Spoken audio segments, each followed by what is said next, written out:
1984년 10월 23일 자정, 경북 시립병원입니다. 형광등이 깜빡이고 텅 빈 복도 끝에서 구두 소리가 울립니다. 25살 간호사 윤지연 씨가 야간 근무를 마치고 귀가하던 길이었죠. 그녀는 며칠 전에도 말했습니다. 밤길이 무섭습니다. 택시비라도 지원해주세요. 하지만 병원의 대답은 차가웠습니다. 그건 개인적인 문제입니다. 그날 밤 가로등이 꺼진 병원 뒤편 골목에서 낯선 발소리가 들렸습니다. 발소리가 멈춘 그 순간 어둠 속에서 엔진음이 낮게 울렸죠. 그리고 윤지연 씨는 그 길로 사라졌습니다. 다음 날 사물함은 열려 있었고 그녀의 가디건과 이름표가 그대로 걸려 있었습니다.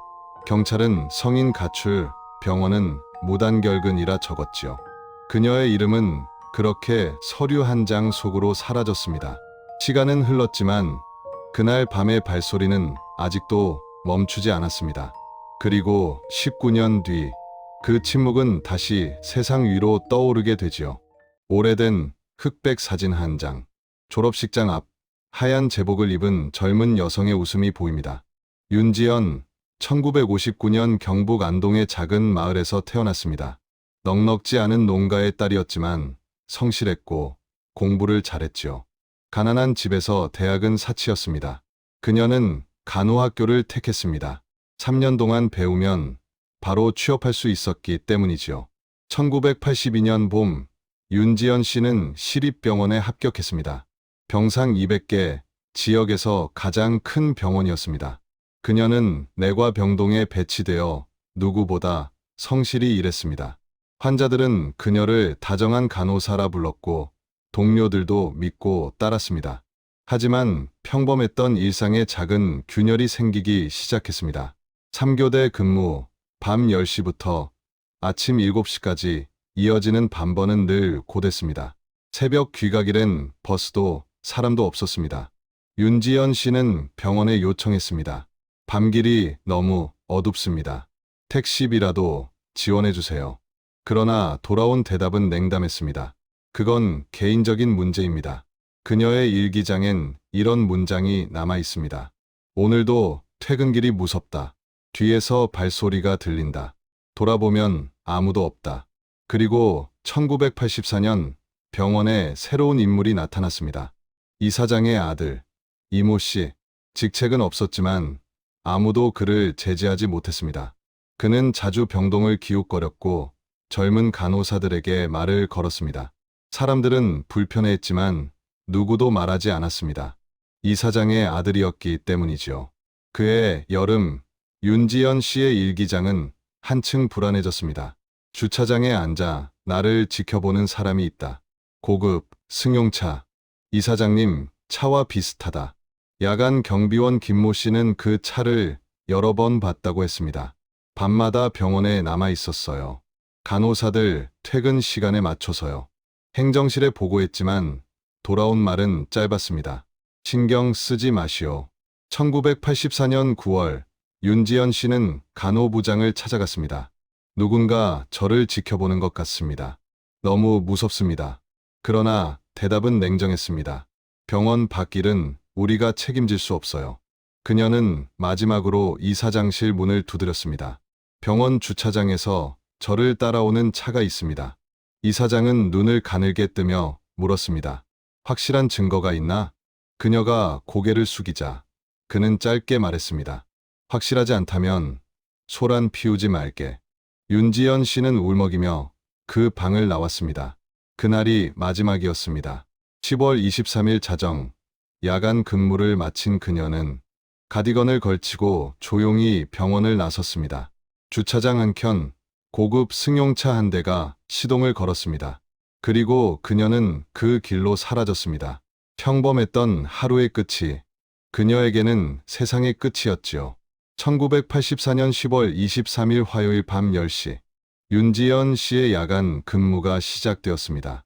내과 병동, 환자 30명, 중환자 3명. 그녀는 평소처럼 밤을 준비했지만 오늘은 왠지 마음이 무거웠습니다. 간호사님, 물 좀 주세요. 환자들의 호출이 이어졌습니다. 윤지연 씨는 피곤한 얼굴로 대답했죠. 네, 잠시만요. 동료 박미숙 간호사가 물었습니다. 지연아, 괜찮아?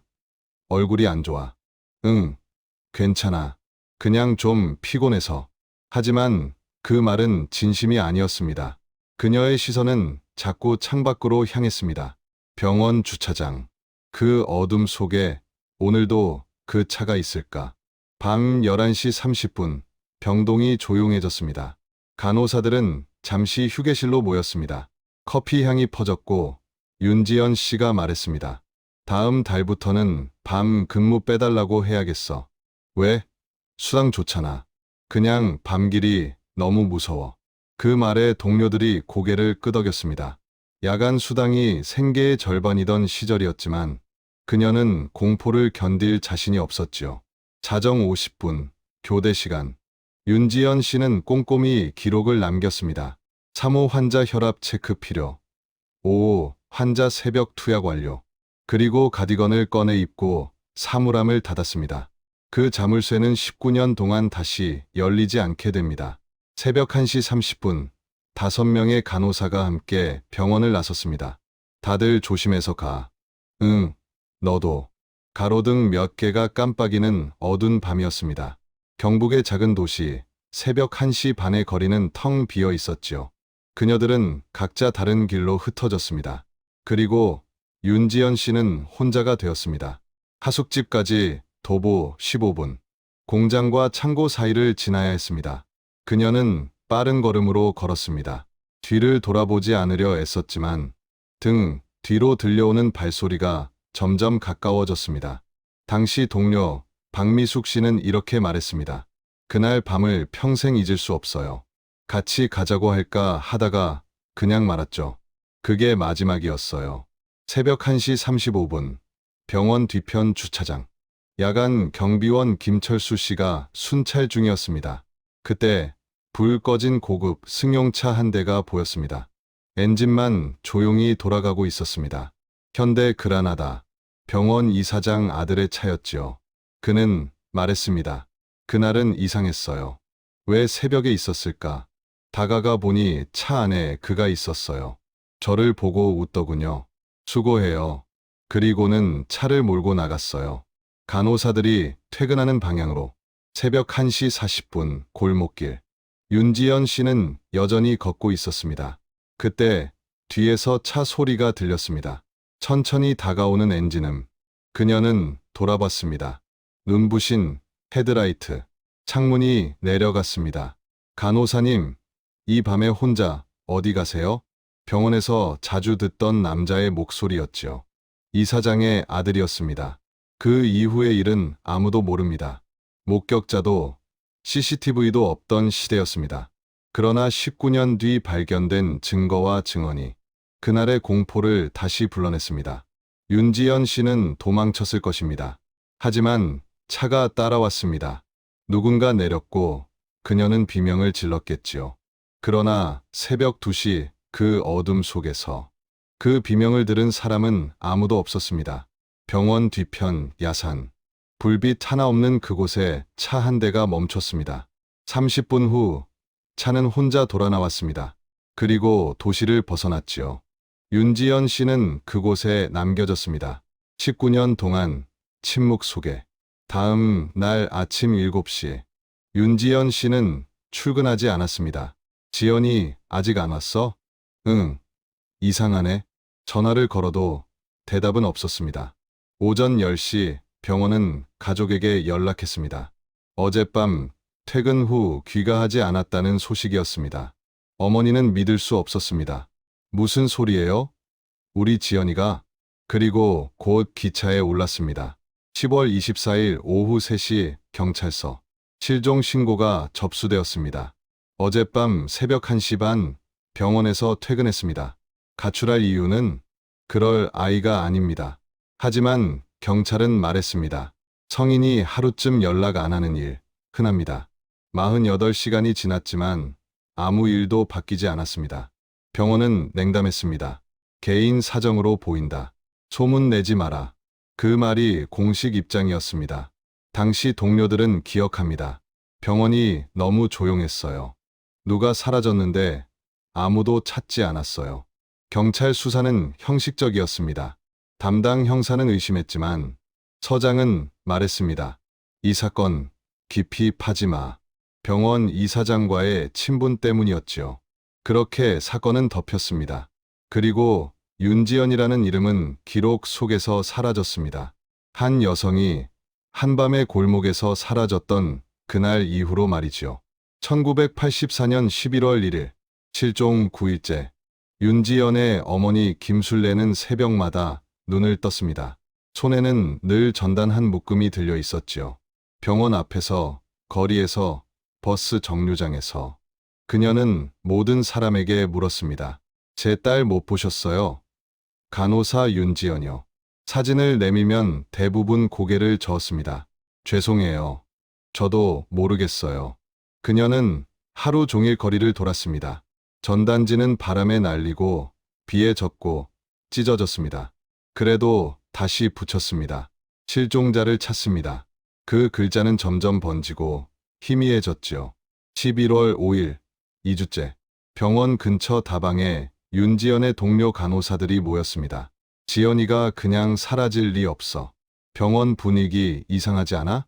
경찰도 수사하는 척만 해. 그들은 불안을 나누었습니다. 윤지연이 실종 전 했던 말을 떠올리며 누가 따라온다고 했잖아. 그게 누구였을까? 박미숙 간호사의 증언. 우리가 경찰에 말했어요. 지연이가 미행당했다고 했다고. 그랬더니 형사가 확실한 증거 있냐고 하더라고요. 없다고 하니까 소문 내지 말라고 했어요.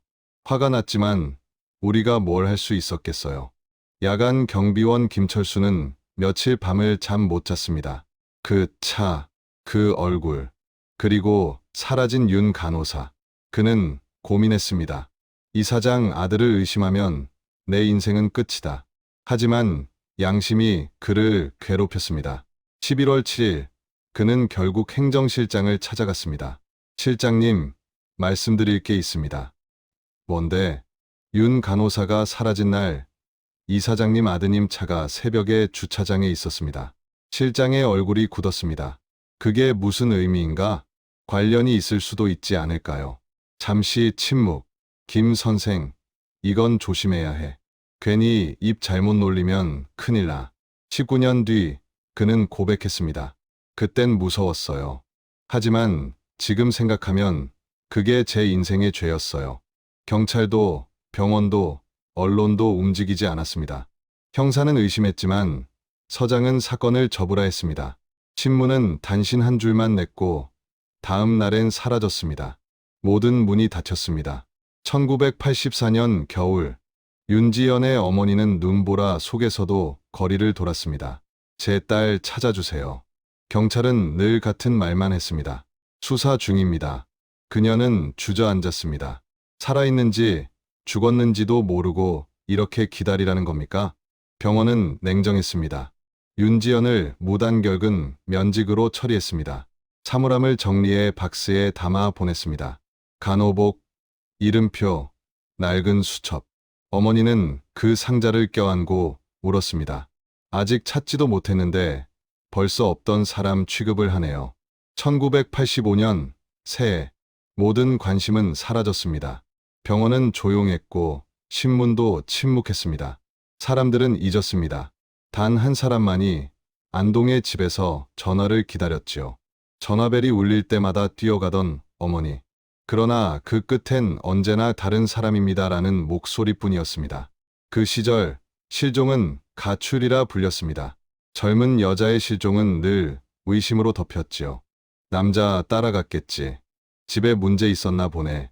그 말들이 진실을 덮었습니다. 가족의 눈물은 기록되지 않았습니다. 1985년 봄, 야간 경비원 김철수는 사직서를 냈습니다. 이유는 건강 악화. 그러나 진짜 이유는 양심의 병이었습니다. 그는 병원을 떠났지만 죄책감은 떠나지 않았습니다. 그 후 2년, 윤지연의 이름은 병원 명단에서 완전히 사라졌습니다. 그녀의 자리에 다른 간호사가 앉았습니다. 사물함엔 다른 이름표가 붙었습니다. 마치 처음부터 그런 사람은 없었던 것처럼. 하지만 어머니는 잊지 않았습니다. 매년 10월 23일, 그녀는 병원 앞에 섰습니다. 혼자서 딸의 이름을 불렀습니다. 모든 노력은 허무하게 끝났습니다. 가족의 수색, 동료의 증언, 경비원의 양심, 기자의 취재, 형사의 직감. 모두 권력 앞에 무너졌습니다. 진실은 묻혔고 침묵이 강요되었습니다. 한 명의 젊은 여성이 사라졌고 그 누구도 책임지지 않았습니다. 1984년의 가을처럼 그렇게 조용히. 1984년 10월 25일, 실종 이틀 뒤입니다. 지역지 사회면 하단의 작은 단신이 실립니다. 시립병원 간호사 실종 경찰 수사 착수입니다. 사진은 없었습니다. 병원은 수사 중이라 드릴 말씀이 없다로 응대했습니다. 동료 인터뷰 요청은 개인정보 보호로 끊겼습니다. 다음 날 편집회의에서 한 기자가 말합니다. 병원이 지나치게 방어적입니다. 부장의 답은 간단했습니다. 성인 실종은 대부분 돌아옵니다. 확실해지면 하자였습니다. 그날 오후 신문사에는 병원 이사장의 전화가 걸려옵니다. 병원 이름이 계속 나가면 곤란합니다. 우리도 광고 많이 하지 않았습니까? 였습니다. 그 뒤로 후속 기사는 멈춥니다. 편집국 문이 닫혔습니다. 10월 28일 지역지들은 일제히 침묵합니다. 전국지는 더 조용합니다. 인터넷도 SNS도 없던 시절입니다. 언론이 다루지 않으면 사건은 존재하지 않는 것과 같았습니다. 뉴스가 멈춘 자리에서 소문이 자랍니다. 가출 아닐까요? 남자 문제겠죠. 같은 말들이 가볍게 오르내립니다. 피해를 의심하는 문화가 상식이던 시대였습니다. 11월 저녁 뉴스는 정치와 경기 지표, 사고 다발건을 순서대로 전달합니다. 병원 간호사 실종은 목록에 오르지 않습니다. 군사정권 아래의 언론은 자기 검열에 익숙했습니다. 권력과 연결된 의혹은 자연스럽게 속도를 잃었습니다. 보도는 끝나기 전에 사라졌습니다. 한편 대학의 간호학과 학생들은 벽보를 보고 모입니다. 우리가 뭔가 해야 하지 않을까라는 질문이 나옵니다. 그러나 교수진은 만류합니다. 지금 시국에 위험합니다였습니다. 학생들은 밤길을 서로 배웅하는 규칙을 만들 뿐이었습니다. 조심이 제도보다 앞서던 시절이었습니다. 이 시기 단 한 명의 기자는 퇴근 뒤 병원 주변을 돌며 기록을 남깁니다. 단순 실종이 아니다라는 메모만 노트에 쌓입니다. 신문사는 그의 원고를 받지 않습니다. 원고는 서랍에서 종이를 노랗게 만듭니다. 기사는 쓰이지 못한 기사로 남습니다. 1985년이 오면서 실종은 작년 일이 됩니다. 병원 복도에서 그 이름을 꺼내는 일은 불길한 것으로 여겨집니다. 새로 온 직원은 그 이름을 모릅니다. 고참 몇 명만 기억하지만 말하지 않습니다. 말해도 달라지는 게 없다는 말이 답이었습니다. 지역의 권력은 서로 연결되어 있었습니다.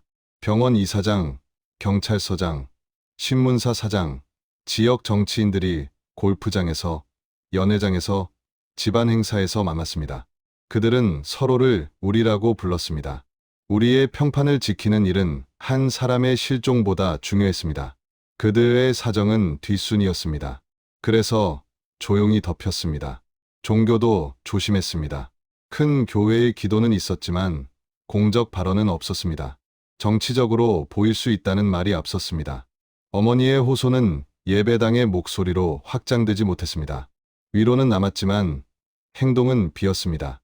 2년이 지나면서 이름은 완전히 희미해집니다. 기사도 방송도 공문도 없습니다. 기억의 수명이 끝날 무렵 한 집의 식탁에는 여전히 밥 한 그릇이 놓입니다. 어머니는 매일 전화를 기다립니다. 수화기 너머의 목소리는 언제나 다른 사람이었습니다. 이 침묵의 끝에서 남는 문장은 짧습니다. 언론이 멈추면 사회는 있습니다. 사회가 잊으면 책임은 사라집니다. 책임이 사라지면 진실은 묻힙니다. 1984년 10월 23일 밤에 사라진 것은 한 사람만이 아니었습니다. 정의도 함께 사라졌습니다. 그리고 아무도 책임지지 않았습니다. 그러나 진실은 완전히 썩지 않습니다. 흙 속에서, 기록 속에서, 몇 줄의 메모 속에서. 느리지만 끝내 다시 표면으로 떠오르는 법이죠. 2003년 5월 12일 월요일 오전 9시 시 외곽 병원 뒤편 야산 도로 확장 공사 현장에 굴착기의 엔진음이 울렸습니다. 19년 동안 아무도 건드리지 않았던 땅이 처음으로 햇빛을 보았습니다. 오전 10시 30분 굴착기 기사 박성호 52세는 평소처럼 흙을 파내고 있었습니다. 그런데 삽 끝이 딱 하고 걸렸습니다. 돌인가 싶어 흙을 털어내던 순간 하얗게 드러난 건 뼈였습니다.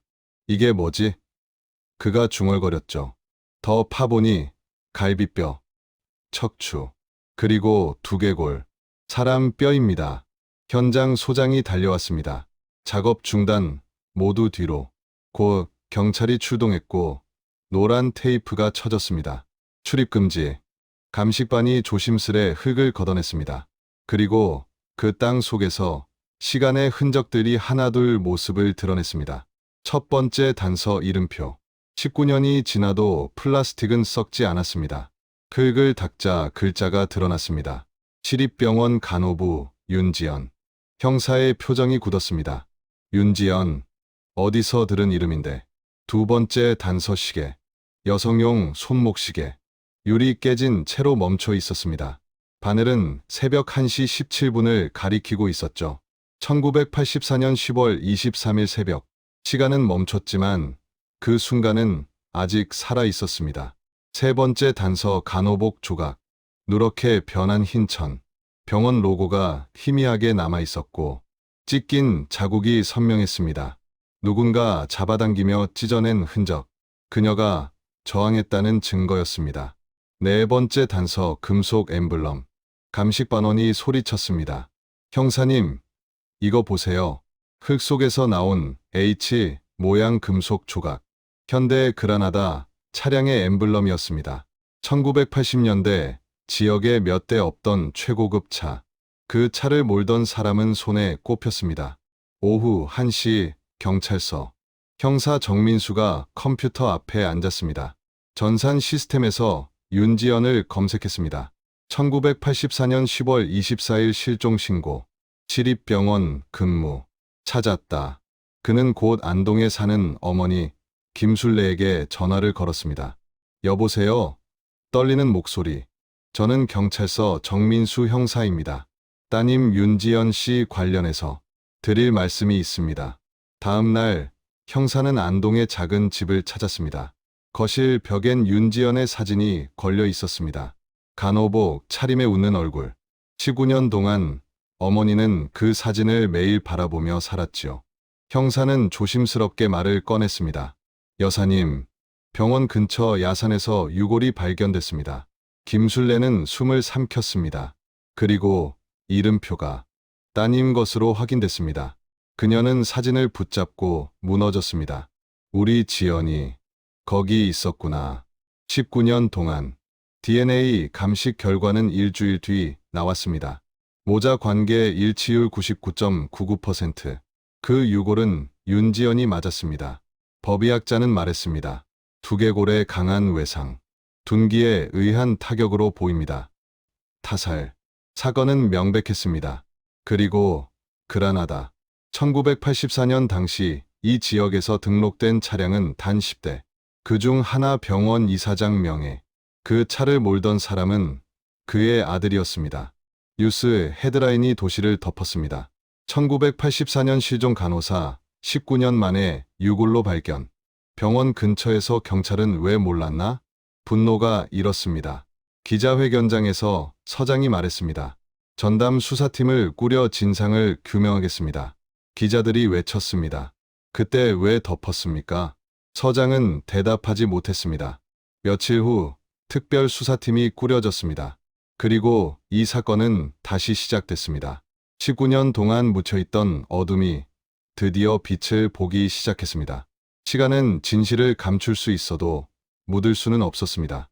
2003년 6월 2일 수사팀 사무실입니다. 강철민 경정은 낡은 서류철을 펼치고 오래된 문서 위에 이름 하나를 뚫어지게 바라봤습니다. 야간 경비원 김철수. 1985년 퇴사. 사유 개인 사정. 그 순간 그의 직감이 반응했습니다. 이 사람을 찾아야 합니다. 주소지는 경북 의성군. 그는 자리에서 일어나 단호히 말했습니다. 지금 바로 출발합니다.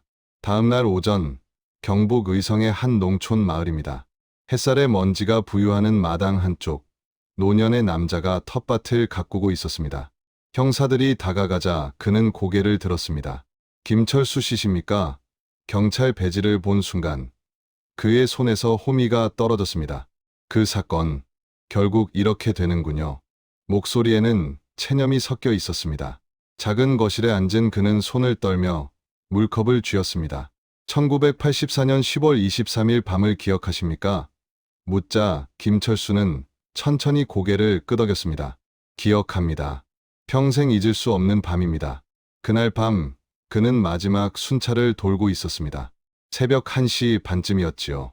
병원 주차장 한켠에 불이 켜진 채 서 있는 검은색 현대, 그라나다 한 대가 보였습니다. 병원 내에서 그 차를 모는 사람은 단 한 명뿐이었습니다. 바로 병원 이사장의 아들, 당시 24세였던 이 씨였습니다. 김철수는 차에 다가가 인사를 건넸습니다. 순찰 중입니다. 그러자 이 씨는 창문을 내리며 말했습니다. 그래, 수고해. 그 말과 함께 차는 병원 뒤편, 간호사들이 귀가하는 골목으로 향했습니다. 그 장면이 그의 기억 속에 19년 동안 지워지지 않은 채 남아 있었던 것이지요. 며칠 뒤 간호사 윤지연의 실종 소식이 들려왔습니다. 김철수는 등골이 서늘했습니다. 그는 곧장 행정실장을 찾아가 진실을 전했습니다. 이사장 아드님이 그날 새벽 병원에 있었습니다. 하지만 다음 날 행정실장의 표정은 싸늘하게 바뀌었습니다. 김 선생, 그 얘기 다시는 꺼내지 말게. 낮고 무거운 목소리였습니다. 가족이 있지 않나. 괜한 일에 휘말리면 자네만 손해야. 협박이었습니다. 며칠 뒤 병원 이사장이 직접 불렀습니다. 자네, 우리 병원에서 10년 일했지? 월급도 꼬박 줬고. 그럼 병원을 위해 조용히 하는 게 좋겠네. 목소리는 낮고 부드러웠지만 그 안에는 분명한 위협이 숨어 있었지요. 우리 아들은 그날 친구들과 있었다네. 자네가 착각한 거야. 밤엔 잘 안 보이잖아. 자네 가족, 걱정되지 않나? 그 말 한마디가 그의 입을 닫게 만들었습니다. 하지만 죄책감은 그를 놓아주지 않았습니다. 그는 결국 경찰서를 찾아갔습니다. 윤지연 간호사가 사라진 날 수상한 차를 봤습니다. 형사는 처음엔 관심을 보였지만 김철수가 이사장 아들의 이름을 말하자 분위기는 얼어붙었습니다. 확실한 증거 있습니까? 제가 직접 봤습니다. 그것만으론 부족합니다. 괜히 명예훼손으로 고소당합니다. 며칠 뒤 형사에게서 전화가 걸려왔습니다. 그 얘기 더 이상 하지 마세요. 위에서 지시가 내려왔습니다. 그때 김철수는 알았습니다. 경찰도 이미 손을 잡았다는 것을요. 결국 그는 병원을 떠났습니다. 매일 밤 주차장을 지날 때마다 윤지연 씨가 생각났습니다. 제가 조금만 더 용기를 냈더라면 그녀를 구할 수 있었을까요? 그는 눈물을 흘리며 말했습니다. 19년 동안 지옥이었습니다. 잠을 자도 술을 마셔도 그 얼굴이 떠났던 적이 없습니다. 침묵한 내가 그녀를 한 번 더 죽인 것 같았습니다. 그의 증언은 거기서 끝나지 않았습니다. 이사장 아들은 자주 밤에 병원에 왔습니다. 간호사들이 퇴근할 때마다 주차장에 차를 세워두곤 했습니다. 윤지연 씨뿐 아니라 다른 간호사들도 두려워했습니다. 하지만 그를 향해 아무 말도 할 수 없었습니다. 그는 병원 전체의 권력이었으니까요. 며칠 뒤 당시 행정실장이었던 박모 씨가 소환되었습니다. 이미 73세가 된 그는 고개를 숙였습니다. 이사장이 막았습니다. 내가 보고를 하자 화를 내더군요. 내 아들을 의심하느냐? 조용히 하라고. 난 그저 가족을 먹여 살려야 하는 월급쟁이였습니다.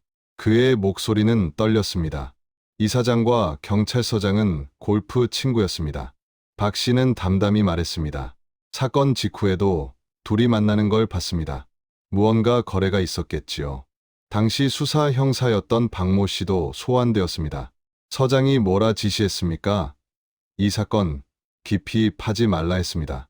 병원, 특히 이사장 가족은 건드리지 말라고요. 한숨이 깊게 새어 나왔습니다. 그때 이미 수사는 끝나 있었습니다. 2003년 6월 10일 국과수의 감식 결과가 도착했습니다. 피해자의 손톱 밑에서 제3자의 DNA가 검출된 것입니다.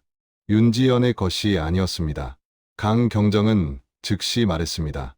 용의자 이의 DNA를 대조합시다. 며칠 뒤 결과가 나왔습니다. 일치율 99.9%, 동일 인물로 판단됩니다. 그 순간 수사팀은 침묵 속에 숨을 삼켰습니다. 드디어 19년의 어둠에 빛이 비치기 시작한 것이지요. 2003년 6월 12일 서울 강남의 한 사무실. 경찰이 들이닥쳤습니다. 이 씨, 살인 혐의로 체포합니다. 그는 당황하며 외쳤습니다. 무슨 소리요? 난 그런 일 안 했소. 그러나 국과수의 결과는 거짓말하지 않았습니다. DNA는 진실을 말하고 있었던 것이지요. 하지만 기쁨은 오래가지 않았습니다. 법무팀의 보고가 이어졌습니다. 1984년 당시 살인죄의 공소시효는 15년입니다. 강경정의 손끝이 떨렸습니다. 그럼 1999년에 이미 만료되었습니다. 그 말은 곧 법이 더 이상 범인을 처벌할 수 없다는 의미였지요. 구치소 조사실에서 이는 비웃었습니다. 그래서요, 증거가 있으면 뭐합니까? 공소시효가 지났잖아요. 법이 나를 살렸다고요. 강경정은 이를 악물었습니다. 당신 같은 인간이. 그러나 이 씨는 여유롭게 웃으며 말했습니다. 형사님, 법이 그렇잖아요. 운이 좋은 거죠. 19년의 세월이 그를 살렸습니다. 권력과 돈이 만든 벽은 그렇게 완벽했지요. 하지만 이 사장은 달랐습니다. 범인 은닉, 증거인멸, 위증교사, 공무집행 방해. 이 죄들은 아직 시효가 남아 있었습니다. 2003년 6월 20일 병원 이사장은 긴급 체포되었습니다. 그는 흐느끼며 말했습니다. 나는 아들을 지키려 했을 뿐이야. 그러나 강경정의 목소리는 차가웠습니다. 당신은 아들을 지킨 게 아니라 살인범을 숨긴 겁니다. 진실은 세상 밖으로 드러났습니다. 하지만 정의는 완성되지 않았습니다. 범인은 법의 뒤에 숨어 웃었고 세상은 또 한 번 피해자를 잊었습니다. 그날의 어둠은 사라지지 않았습니다. 다만 누군가의 양심만이 아직도 그 밤의 죄를 기억하고 있을 뿐이지요. 2003년 7월 10일 검찰청입니다. 증거는 완벽했습니다. DNA 일치, 목격자 진술, 차량 엠블럼, 그리고 은폐 정황까지 모두 갖춰져 있었지요. 하지만 검사들의 표정은 무겁게 내려앉았습니다. 수석 검사가 입을 열었습니다. 법을 다시 확인했습니다. 1984년 당시 살인죄 공소시효는 15년, 1999년 10월 23일에 만료되었습니다. 그 말에 회의실은 정적에 잠겼습니다. 담당 검사가 조심스럽게 물었습니다. 예외는 없습니까? 수석 검사는 단호히 말했습니다. 없습니다. 법은 명확합니다. 며칠 뒤 지검의 공식 발표가 있었습니다. 피의자 이의 살인 혐의는 증거가 충분하나 공소시효 만료로 불기소 처분합니다. 기자회견장은 술렁였습니다. 증거가 있는데 처벌을 못한다고요? 공소시효 때문에 살인범을 풀어준다는 겁니까? 검사들은 고개를 숙였습니다. 유감스럽지만 법은 법입니다. 소급 적용은 불가능합니다. 냉정한 말이었지만 그 말이 바로 현실이었지요. 하지만 병원 이사장은 달랐습니다. 그날 오후 또 하나의 발표가 이어졌습니다. 피의자 이 당시 병원 이사장을 범인 은닉, 증거인멸, 위증교사, 공무집행 방해 혐의로 기소합니다. 법이 허락한 한계 안에서 가능한 정의였습니다. 법정에 선 이사장은 고개를 들고 말했습니다. 저는 아들을 지키려 했을 뿐입니다. 검사는 단호히 답했습니다. 당신은 살인범을 숨겼고 진실을 19년 동안 묻었습니다. 8월 1일 첫 공판날 법원 앞에는 수백 명의 시민이 모였습니다. 그리고 그들 앞에 백발의 노모가 무릎을 꿇었습니다. 윤지연의 어머니 김술래 여사였습니다. 제 딸을 죽인 사람은 저기 멀쩡히 걸어 다니는데 법은 그를 잡을 수 없답니다. 이게 정의입니까? 그녀의 목소리는 떨렸고 사람들의 눈에는 눈물이 고였습니다. 시민들은 함께 외쳤습니다. 공소시효를 폐지하라. 권력형 범죄를 처벌하라. 그날 분노는 불길처럼 번져나갔습니다. 언론은 연일 이 사건을 다뤘습니다. KBS 9시 뉴스 첫머리에 보도되었습니다. 19년 전 간호사 살인범, 법의 한계로 처벌 불가. MBC 뉴스데스크는 이렇게 전했습니다. 증거 있어도 손 못 대는 법, 공소시효, 논란 확산. 조선일보는 일면에 이렇게 썼습니다. 권력이 숨긴 살인, 법이 용서했다. 한겨레는 사설로 남겼습니다. 시효에 갇힌 정에 피해자는 또 울었다. 온라인 세상에서도 분노가 폭발했습니다. 인터넷 게시판이 막 생겨나던 시기였지만 사람들은 하나같이 분노했습니다. 증거가 있는데도 못 잡는다고? 돈 있고 힘 있으면 살인도 괜찮다는 거냐? 19년만 버티면 죄가 사라지는 세상이라니. 청와대 게시판에는 청원이 올라왔습니다. 살인죄 공소시효를 폐지해 주십시오. 단 하루 만에 10만 명이 서명했습니다. 시민단체와 법조계, 여성계가 움직였습니다. 참여연대, 민변, 여성단체가 힘을 모아 윤지연 사건 공동대책위원회를 만들었습니다. 8월 15일 서울 광화문에서 열린 촛불 집회에는 3만 명이 모였습니다. 공소시효 폐지, 권력형 범죄 처벌하라. 외침이 서울 하늘을 울렸습니다. 한 대학생은 마이크를 잡고 말했습니다. 윤지연 씨는 우리 누나였을 수도, 우리 어머니였을 수도 있습니다. 이건 우리 모두의 일입니다. 2003년 9월 국회 법사위 회의실. 한 야당 의원이 목소리를 높였습니다. 법무부 장관님, 이 사건 어떻게 생각하십니까? 매우 안타깝습니다. 안타깝다고 끝낼 겁니까? 법을 바꿔야 하지 않습니까? 공소시효는 법적 안정성을 위한 제도입니다. 법적 안정성, 살인범이 거리를 활보하는 게 안정입니까? 회의장은 격렬한 논쟁으로 뒤덮였습니다. 보수 진영은 소급 입법은 법치주의를 해친다고 주장했습니다. 그러나 여론은 달랐습니다. 한 법학 교수는 칼럼에서 이렇게 썼습니다. 법이 정의를 가로막는다면 그 법이 틀린 것입니다.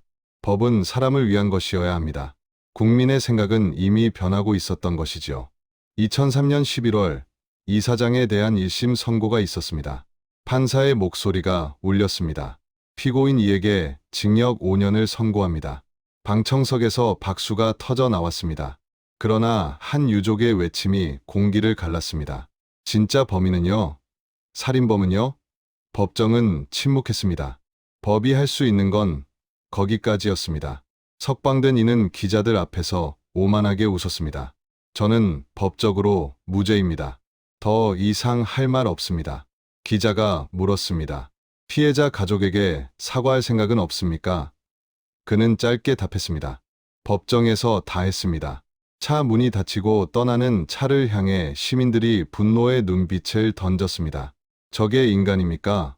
법이 저런 자를 지키는 세상이네요. 그로부터 1년 뒤 법무부는 살인죄 공소시효 연장 검토에 들어갔습니다. 2004년부터 시작된 논의는 2007년 국회 본회의로 이어졌습니다. 형사소송법이 개정되어 살인죄의 공소시효는 15년에서 25년으로 늘어났습니다. 국회는 박수로 이 결정을 환영했습니다. 하지만 초급 적용은 불가능했습니다. 윤지연 사건에는 여전히 적용되지 않았습니다. 그때 국회 방청석에 앉아있던 윤지연의 어머니 김술래는 눈물을 닦으며 말했습니다. 고맙습니다. 하지만 우리 지연이한테는 너무 늦었네요. 그 말에 의원들도 고개를 숙였습니다. 그러나 그녀는 미소를 지었습니다. 그래도 다른 아이들은 이제 법이 지켜주겠지요. 그 후로도 사람들은 매년 10월 23일이면 병원 앞 지연의 정원에 모였습니다.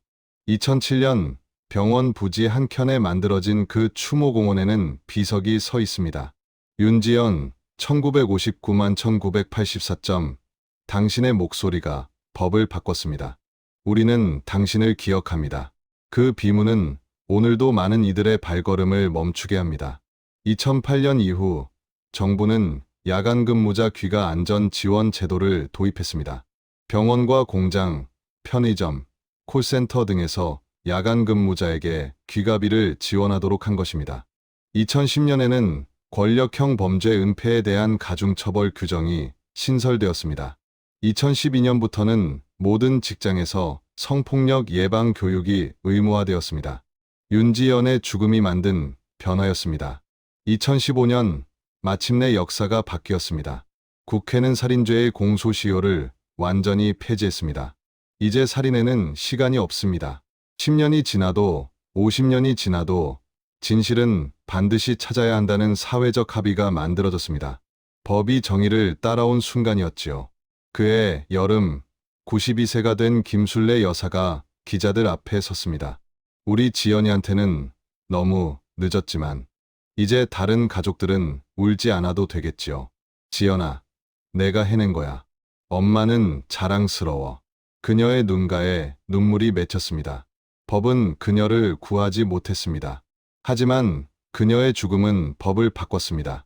권력 앞에 굴하지 않는 정의, 시간에 굴복하지 않는 진실. 그것이 윤지연이 남긴 유산이었지요. 2015년 8월, 지연의 정원입니다. 검은 화강암 비석 위에 금빛 글씨가 새겨져 있습니다. 윤지연 1959, 1984점 시간은 당신을 지울 수 없었습니다. 당신의 이름이 법을 바꿨습니다. 92세의 어머니 김술래 여사가 떨리는 손으로 비석을 어루만집니다. 지연아, 엄마가 왔다. 31년 만에 너를 제대로 된 곳에 모셨구나. 그녀의 눈가엔 오래된 눈물이 고여 있습니다. 범인은 끝내 처벌받지 않았습니다. 그는 법의 틈을 비웃듯 자유로이 살다 2012년 교통사고로 세상을 떠났습니다. 그러나 역사는 그를 기록했습니다. 공소시효로 처벌받지 않은 살인범, 권력으로 진실을 숨긴 자. 법의 심판은 피했지만 역사의 심판은 피하지 못했습니다. 병원 이사장이었던 아버지는 달랐습니다. 2004년 그는 증거인멸과 범인 은닉으로 징역 5년을 선고받았죠. 출소 후 병상에서 남긴 마지막 말은 짧았습니다. 아들을 지키려다 더 큰 죄를 지었습니다. 윤지연 씨와 가족분들께 진심으로 사죄드립니다. 너무 늦은 참회였지만 그 한마디가 세상의 기억에 남았습니다. 2015년 7월 31일 대한민국은 바뀌었습니다. 살인죄 공소시효가 완전히 폐지된 것입니다. 10년이 지나도 50년이 지나도 범인은 처벌받게 되었지요. 윤지연에게는 너무 늦었지만 그 이후의 피해자들에게는 정의가 찾아왔습니다. 그 변화는 사회 곳곳으로 번졌습니다. 야간 근로자 귀가 지원 제도, 권력형 범죄 가중처벌, 직장 내 성폭력 예방 교육, 윤지연의 죽음이 세상을 바꾼 것입니다. 매년 10월 23일이면 사람들은 지연의 정원에 모입니다. 간호사들은 말합니다. 우리는 안전하게 퇴근할 권리가 있습니다. 윤지연 선배님 덕분입니다. 대학생들은 다짐합니다. 우리는 이 사건을 잊지 않겠습니다. 그리고 평범한 시민들이 꽃을 내려놓습니다. 당신을 기억합니다. 그 목소리는 바람에 실려 여전히 정원을 맴돌고 있습니다. 진실은 썩지 않았습니다. 19년 동안 묻혀 있었지만 결국 땅을 뚫고 올라왔습니다. 뼈가 증언했고 이름표가 외쳤으며 멈춰 있던 시계가 다시 움직였지요. 권력이 가린 이름, 돈이 묻은 진실, 시간이 덮은 기억은 결국 세상의 빛 아래 다시 모습을 드러냈습니다. 2018년 1월 김술래 여사는 딸의 사진을 품에 안은 채 눈을 감았습니다. 지연아, 이제 엄마가 간다. 34년 기다렸다. 내가 세상을 바꿨단다. 그녀의 마지막 미소는 오래된 슬픔을 덮는 따뜻한 햇살 같았습니다. 2025년 현재 시립병원 1층 로비 벽에는 동판이 걸려 있습니다. 우리는 윤지연을 기억합니다. 그녀의 희생이 이곳을 더 안전하게 만들었습니다. 수많은 사람들이 그 앞을 지나며 멈춰 섭니다. 밝게 웃는 25세의 사진을 바라보며 생각하죠. 이 사람이 나였을 수도 있겠구나. 권력은 진실을 늦출 수 있어도 영원히 숨길 수는 없습니다. 돈은 입을 막을 수 있지만 양심까지 지울 수는 없지요. 시간은 죄를 감쌀 수 있지만 진실을 썩게 하지는 못합니다. 그리고 우리는 기억합니다. 그녀의 이름을 부르는 일, 그것이 곧 정의입니다. 윤지연은 떠났지만 혼자가 아니었습니다. 그녀를 기억하는 우리 모두가 있었기 때문입니다. 이야기는 끝났지만 기다림과 그리움은 여전히 이어지고 있습니다. 우리가 함께 기억하고 마음을 나눌 때 그들의 고통은 조금은 가벼워질지도 모르지요. 지금까지 실종의 흔적이었습니다. 구독과 알림 설정으로 우리의 기억을 이어가 주세요.